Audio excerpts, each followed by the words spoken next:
রাজপথ ছাড়ি নাই, শেখ হাসিনার ভয় নাই। জয় বাংলা, জয় বাংলা, জয় বঙ্গবন্ধু, জয় বঙ্গবন্ধু, জয় বাংলা, জয় বাংলা, জয় বঙ্গবন্ধু, জয় বঙ্গবন্ধু।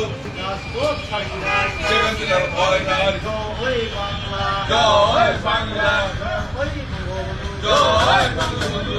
চিঠি হাসিনা কোথায় বাঁচি না, আওয়ামী লীগের ঠিকানা এই বাংলায় হবে না।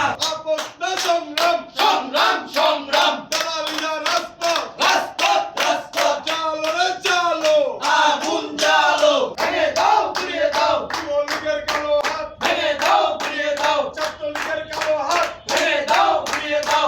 আজকে দিনাজপুরের এই শহরের মধ্যে আওয়ামী লীগ অফিসের মধ্যে আওয়ামী লীগ এসেছিল, এসে তারা অফিস উদ্বোধনের চেষ্টা করছে। আমরা তীব্র হাতে এটা প্রতিহত করেছি।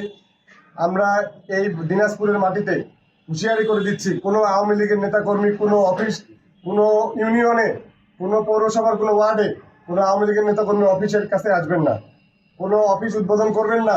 আপনারা অ্যাক্টিভ হবেন না, আপনাদের হাতে রক্ত লাগে আছে। এতগুলা মানুষকে আপনারা মেরেছেন, আমাদের মতো মানুষকে আপনারা মেরেছেন, নিরীহ ছাত্র জনতাকে খুন করেছেন। এখনই এত তাড়াতাড়ি নর্মালাইজ করলে হবে না। এত তাড়াতাড়ি ইলেকশন শেষ হয়ে গেল আর আপনারা চলে আসলেন, আপনাদেরকে আমরা গ্রহণ করবো এরকম না। সবার আগে বিচার হইতে হবে, বিচার হবে, বিচারের রায় হবে, তারপরে আপনারা সাজা পাবেন, তারপরে আপনারা অ্যাক্টিভ হইতে পারেন, তারপর আপনাদেরকে আমরা দেখতে পারি। তার আগ পর্যন্ত আপনাদের হাতে জুলাইয়ের অনেক ছাত্র সাধারণ মানুষের রক্ত লাগিয়ে আছে। আপনারা এইভাবে অফিসে আসবেন না, এরকম কোনো কাজকর্ম যেন আমরা সামনে দেখতে না পারি, আমরা তাহলে তীব্র হাতে প্রতিহত করবো আপনাদেরকে। এতে যদি আরেকটা অভ্যুত্থান করতে হয়, আরেকটা যুদ্ধ করতে হয়, আমরা করবো, আমরা প্রস্তুত, আমরা বুক পাতিয়ে দাঁড়িয়ে আছি এই জায়গায় ইনশাআল্লাহ।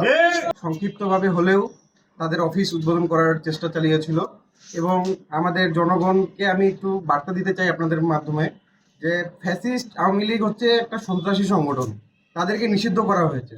তারা কোন সাহসে এসে প্রকাশ্যে তারা জয় বাংলা স্লোগান দিয়ে তাদের অফিস উদ্বোধন করার সাহস কি পায়? আমি বলতে চাই দিনাজপুরের পুলিশ প্রশাসনকে হাজারবার অবগত করার পরেও তারা তাদের বিরুদ্ধে কোনো অবস্থান নেয়নি, মামলা না থাকা শর্তে। তারা বলেছিল যে তাদের নামে কোনো মামলা নেই। আমার মামলা কেন লাগবে? আমাকে যারা কুপিয়েছে, আমাকে যারা হত্যার চেষ্টা চালিয়েছে, তাদেরকে আমি সকলকেই ভালোভাবে চিনি এবং জানি। সে যদি এখন মামলার ফাঁকফোকর দেখিয়ে যদি পুলিশ প্রশাসন যদি তাদেরকে বাঁচানোর চেষ্টা করে, তাহলে এইটি আমি মনে করবো দিনাজপুরের মাটিতে ফ্যাসিস্টদের পুনর্বাসন করার একটা চেষ্টা। আমি এতদিন ধরে আমি সবাইকেই বলে আসছি যে আমরা ফ্যাসিস্টের বিরুদ্ধে সর্বোচ্চ অবস্থান, আমরা শক্তি অবস্থান আমরা গড়ে তুলব, কিন্তু বাস্তবিক পক্ষে প্রশাসনের সহায়তা আমরা পাই না। এবং আমরা জুলাই যোদ্ধা যারা আছি, বিভিন্ন অধ্যায়ে আমাদের বাংলাদেশ গ্যাজেটে প্রকাশ থাকলেও আমরা সেই সুরক্ষা আমরা দিনাজপুরের পুলিশ প্রশাসন থেকে পাইনি। এবং আমাদের জীবনের নিরাপত্তা বলতে একটা বিষয় আছে।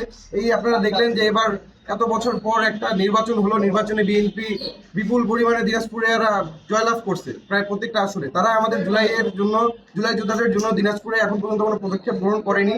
আমি মনে করি যে আমাদের জুলাই যোদ্ধাদের সেফটি দেওয়ার দায়িত্ব এই সরকারের, এবং এই ফ্যাসিস্ট আওয়ামী লীগ যে পুনর্বাসন পাচ্ছে, এই পুনর্বাসনের দায়ও এটা সরকারকে নিতে হবে।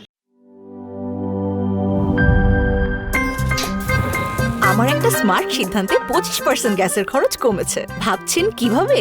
সাধারণ গ্যাস স্টোভ বদলে আমি এনেছি আরএফএল গ্যাস স্টোভ। এর সাইন্টিফিক নজল ও ব্রাস বার্নার ক্যাপ সমানভাবে তাপ ছড়িয়ে রান্না করে দ্রুত, তাই গ্যাসও বাঁচায় 25%, টাকাও বাঁচে 25%। আরএফএল গ্যাস স্টোভ নিরাপদ ও গ্যাস সাশ্রয়ী।